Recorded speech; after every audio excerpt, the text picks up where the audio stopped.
البيوت كالشجرة الطيبة، من قوله تعالى: مثل كلمة طيبة كشجرة طيبة، أصلها ثابت وفرعها في السماء.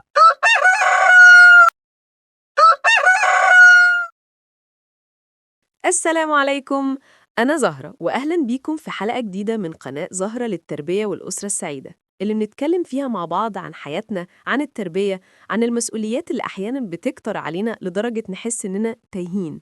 بس دايما بنرجع نقول لما نلجأ لربنا وننظم وقتنا كل حاجة بتتظبط بإذن الله.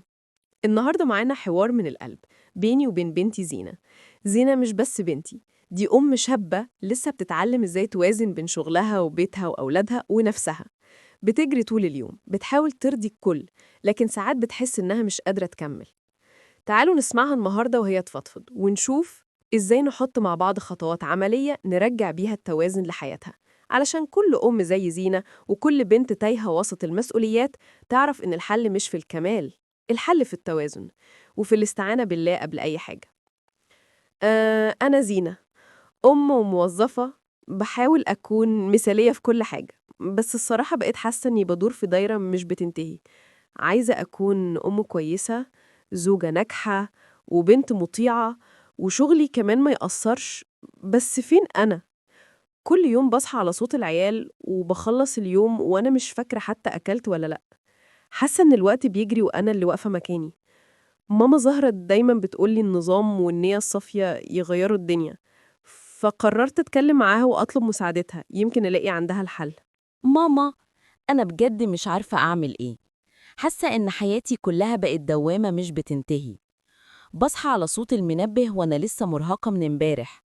أجهز الفطار بسرعة، أصحي العيال، ألبسهم وأجري على الشغل. طول الطريق بفكر، نسيت أعمل إيه؟ نسيت أدي مين مصروفه؟ هلحق أرجع أطبخ قبل ما يرجعوا من المدرسة ولا لأ؟ في الشغل مش بنام على وداني، ضغط وشغل ومكالمات، ورؤساء عايزين كل حاجة دلوقتي حالاً، وأنا دماغي في البيت والعيال والغسيل اللي متنشر من امبارح والمواعين اللي مفيش وقت ليها. برجع من الشغل منهارة، بس اليوم لسه مخلصش. العشاء، المذاكرة، المواعين، والعيال اللي بيجروا حواليا وأنا خلاص حاسة إني هموت. حتى لما بحاول أقعد معاهم وألعب ببقى متوترة ومش عارفة ابتسم طبيعي.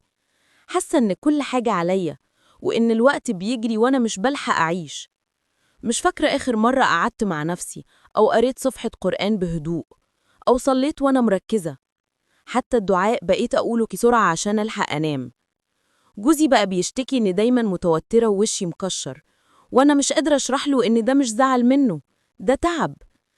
تعب من كتر المسؤولية ومن إحساسي إني مهما عملت مفيش حاجة بتكمل، دايما في نقص.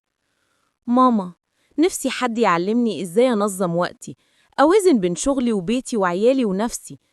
نفسي أكون أم هادية وزوجة حنونة وإنسانة مرتاحة، مش طول الوقت مضغوطة ومتوترة. هو في طريقة أعيش بيها بسلام وسط كل ده؟ ولا دي ضريبة لازم أقبلها وخلاص؟ يا حبيبتي يا زينة، أنا حاسة بيكي جدا. والله عارفة التعب ده شكله إيه، وعارفة الإحساس لما تحسي إنك بتجري كل اليوم ومفيش لحظة راحة، لا لجسمك ولا لعقلك. بس عايزاكي تصدقي حاجة مهمة قوي، إنك مش لوحدك. كتير من الأمهات بيعيشوا نفس الدوامة ويفتكروا إن المشكلة فيهم، لكن الحقيقة إن المشكلة في تنظيم الوقت والنفس، مش في قدرتنا. بصي يا بنتي، ربنا سبحانه وتعالى قال في كتابه الكريم: وجعلنا الليل لباسا وجعلنا النهار معاشا.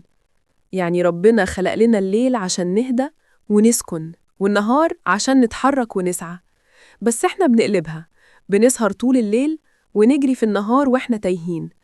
وزي ما قال النبي صلى الله عليه وسلم: إن لنفسك عليك حقا، وإن لأهلك عليك حقا، وإن لربك عليك حقا، فأعطي كل ذي حق حقه.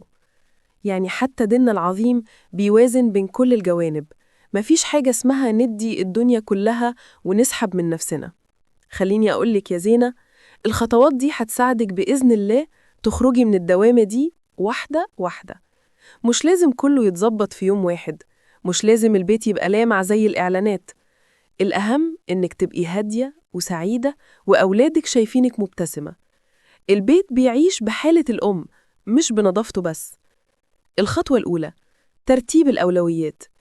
اسألي نفسك كل يوم الصبح: إيه أهم 3 حاجات لو عملتهم النهاردة هحس إني أنجزت؟ ركزي عليهم الأول. مش كل حاجة لازم تتعامل في يوم واحد. مش لازم البيت يبقى لامع زي الإعلانات. الأهم إنك تبقي هادية وسعيدة وأولادك شايفينك مبتسمة. البيت بيعيش بحالة الأم مش بنظافته بس. الخطوة التانية: وقتك ليكي مش رفاهية، ده فرض. خدي لنفسك على الأقل نص ساعة كل يوم لنفسك. مش لازم سبا ولا كافيه، لأ، ممكن كوباية شاي في البلكونة، أو مشي خفيف، أو حتى صفحة قرآن بتدب في قلبك طمأنينة. قال الله تعالى: ألا بذكر الله تطمئن القلوب. الراحة الحقيقية مش في النوم بس، الراحة في سكون القلب. الخطوة الثالثة: جدول بسيط ليومك. مش جدول معقد، لأ، جدول واقعي. من 6 ل7 صباحاً صحوة هادية، صلاة، دعاء، تجهيز بسيط للفطار. من 7 ل8 تحضير الأولاد وخروجك للشغل. من 8 ل3 شغلك، حطي ريمايندر صغيرة عشان تصلي وتاكلي كويس. من 4 ل6 رجوع البيت، راحة قصيرة جداً حتى لو ربع ساعة بعدين الغدا. من 6 ل8 متابعة الأولاد ومذاكرتهم، بس مش وانتي منهارة، ممكن تعمليها في جو بسيط ولطيف. من 8 ل9 ترتيب خفيف وتحضير لليوم اللي بعده. من 9 ل9:30 وقتك لنفسك، قراءة، ذكر، دعاء، شوية هدوء قبل النوم. خلي دايماً في ركن صغير من يومك لروحك، ما تخليش الشغل والبيت يستهلكوا إنسانيتك. الخطوة الرابعة: خدي المساعدة وما تخجليش. مفيش أم خارقة، مفيش بطلة بتعمل كل حاجة لوحدها. لو في حاجة تقدري تفوضي فيها حد، سواء زوجك أو ابنك الكبير أو حتى خدمة بسيطة، اعملي كده. الاعتماد على الآخرين مش ضعف، ده ذكاء وتوازن. النبي صلى الله عليه وسلم كان بيتعاون مع أهل بيته، وكان بيخيط هدومه بنفسه. يعني المشاركة مش عيب، دي سنة. الخطوة الخامسة: التوكل الحقيقي مش الكلام. زينة، ساعات بننسى إننا مش لوحدنا، وإن ربنا شايف تعبنا. قال الله تعالى: ومن يتق الله يجعل له مخرجاً ويرزقه من حيث لا يحتسب. يعني ربنا وعدك لو عملتي اللي عليكي واتقيتيه، هيخلي دايماً في مخرج. حتى في الزحمة دي هيبعتلك لحظة راحة، كلمة طيبة، أو فكرة بسيطة تنقذك من التوهان. خلي نيتك في كل عمل إنك بتعبدي ربنا، مش بس بتخلصي واجب. لما تطبخي وانتي ناوية إنك بتطعمي ولادك عشان ربنا يبارك فيهم، ده عبادة. لما تنظفي بيتك وتنوي إنك بتحافظي على نعمة ربنا، ده عبادة. كل تعبك له أجر، بس لازم تربطيه بالنية الصح. الخطوة السادسة: الكلمة الطيبة ليكي وليهم. مش لازم اليوم يبقى مثالي، بس خليه دافي بالكلمة الحلوة. ابتسمي لأولادك حتى لو مجهدة. كلمة ماما بتحبك ممكن تغير يومهم، وكلمة أنا فخورة بيك تديهم ثقة العمر كله. والكلمة دي كمان ليكي، كل يوم قولي لنفسك: أنا بعمل اللي أقدر عليه، وربنا شايف تعبي، وربنا كريم. يا زينة، الدنيا مش سباق. اعملي اللي تقدري عليه وارتاحي لما تتعبي، وربنا سبحانه وتعالى لا يكلف نفساً إلا وسعها.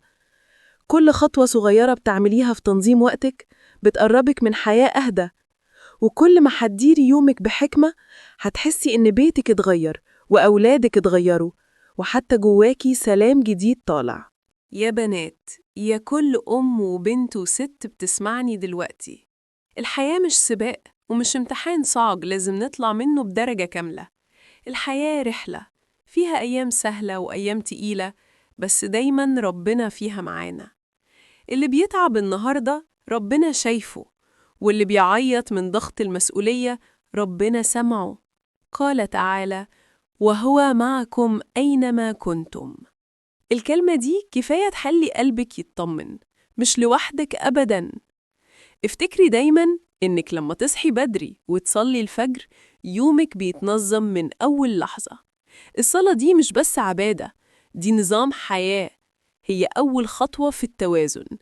كل سجدة بترجعك لنقطة السلام، كل ذكر بيهدي قلبك، كل دعاء بيخلي ربنا يقربك منه. اعملي اللي تقدري عليه واطلبي العون من الله على اللي مش قادرة عليه. قال النبي صلى الله عليه وسلم: احرص على ما ينفعك واستعن بالله ولا تعجز. يعني اشتغلي وخدي بالأسباب، بس ما تنسيش إن التوفيق بإيد ربنا وحده. اللي بينظم وقته بيلاقي بركة، بس اللي بيربطها بنية صافية لله بيلاقي كمان سعادة. خدي بالك من نفسك، مش عشان أنانية، لأ، عشان اللي حواليكي يستمدوا طاقتهم منك. خلي يومك متقسم، لشغلك وقت، ولبيتك وقت، ولأولادك وقت، ولنفسك مع ربنا وقت مقدس. مش مهم اليوم يبقى كامل، المهم قلبك يكون مطمن إنك عملتي اللي تقدري عليه. وخلي بالك، الاستعانة بالله مش بس في الأزمات، دي تكون في التفاصيل الصغيرة كمان. قبل ما تصحي العيال، قبل ما تدخلي شغلك، قبل ما تبدأي الطبخ أو المذاكرة، قولي: يا رب يسر، يا رب قويني، يا رب بارك. الكلمة البسيطة دي بتفتح أبواب ما كنتيش تتخيليها. كوني بنت أو أم سوية، بتعرف تحب نفسها من غير غرور، وتتعب من غير شكوى، وتطلب من ربها من غير ملل، وتبتسم حتى لو يومها مش كامل. الحياة السوية مش إنك تسيطري على كل حاجة، الحياة السوية إنك تعيشي برضا وتخلي في قلبك يقين إن ربنا دايماً بيهيئلك الخير حتى لو شكله تعب. يلا ندعي. اللهم يا واسع الرحمة، يا من خلقتنا وتعلم سرنا ونجوانا، نسألك يا رب أن تشرح صدورنا وتيسر أمورنا وتبارك في أوقاتنا وأيامنا. اللهم اجعلنا من الذين إذا أعطيتهم شكروا، وإذا ابتليتهم صبروا، وإذا أذنبت قلوبهم تابوا واستغفروا. اللهم اجعلنا نعرف معنى الراحة في قربك، ومعنى الطمأنينة في ذكرك، ومعنى القوة في استعانتنا بك. يا رب، قوي كل أم أنهكها التعب، واهدي قلب كل بنت تايهة في دوامة الحياة. اللهم ارزقنا القدرة على تنظيم وقتنا بما يرضيك، واجعل لنا في كل عمل نية خالصة لوجهك الكريم. اللهم اجعل الصلاة نوراً في قلوبنا، والقرآن أنيساً في بيوتنا، ورضاك هدفاً لرحلتنا. يا رب، لا تجعل الدنيا أكبر همنا، ولا مبلغ علمنا، ولا تسلط علينا من لا يخافك فينا. اللهم علمنا كيف نوازن بين مسؤولياتنا وأرواحنا. علمنا كيف نحب بصدق، ونعمل بإخلاص، ونرضى بما كتبت لنا، ولا تجعلنا من الشاكين، بل من الذاكرين الحامدين الصابرين. اللهم يا من قلت: إن مع العسر يسرا، فيسر لنا كل عسير، وافتح لنا أبواب الفرج، وارزقنا سكينة تطفئ كل تعب. اللهم اجعل أوقاتنا عامرة بذكرك، وأيامنا مباركة بفضلك، واجعل أعمالنا خالصة لوجهك الكريم، لا رياء فيها ولا سمعة. اللهم بارك في كل أم تسمعنا الآن، اجعلها قادرة على العطاء بدون أن تنهك، وقوية بالإيمان لا بالتحمل وحدها، وسعيدة لأنها بين يديك دائما يا أرحم الراحمين. اللهم اجعلنا قدوة لأولادنا في الخير، وأعنا أن نربيهم كما تحب وترضى، واغمر بيوتنا بالسكينة وقلوبنا بالحب، واجعلنا من الذين إذا ذكروا نوروا، وإذا ذكروا بك تذكروا. اللهم ارزقنا بركة في الوقت، وبركة في العمر، وبركة في الرزق، واجعل كل دقيقة من حياتنا خطوة نحوك يا الله. اللهم إنا نسألك راحة البال، وصدق النية، وحسن العمل، ونسألك أن تجعلنا من الهادين المهتدين، الذين إذا ذكروا ذكروك، وإذا غفلوا نديتهم برحمتك. اللهم لا تتركنا لأنفسنا طرفة عين، وكن معنا في كل خطوة نخطوها في درب الحياة. وأخيراً، لو الحلقة لمست قلبك أو خليتك تفكري بطريقة أهدى وأقرب لربنا، ما تنسيش تدعمي قناة زهرة للتربية والأسرة السعيدة. اعملي لايك للفيديو، واشتركي في القناة، وفعلي الجرس علشان توصلك كل الحلقات الجديدة. وساعدينا نكبر بأسرة جميلة زيك، لأن رسالتنا إن كل بيت يعيش بسكينة، وكل أم بتكون مصدر راحة لأولادها ونور لبيتها. اللهم آمين يا رب العالمين. لو الحلقة لمست قلبك أو خلتك تفكري بطريقة أهدى وأقرب لربنا، ما تنسيش تدعمي قناة زهرة للتربية والأسرة السعيدة. اعملي لايك للفيديو واشتركي في القناة وفعلي الجرس علشان توصلك كل الحلقات الجديدة.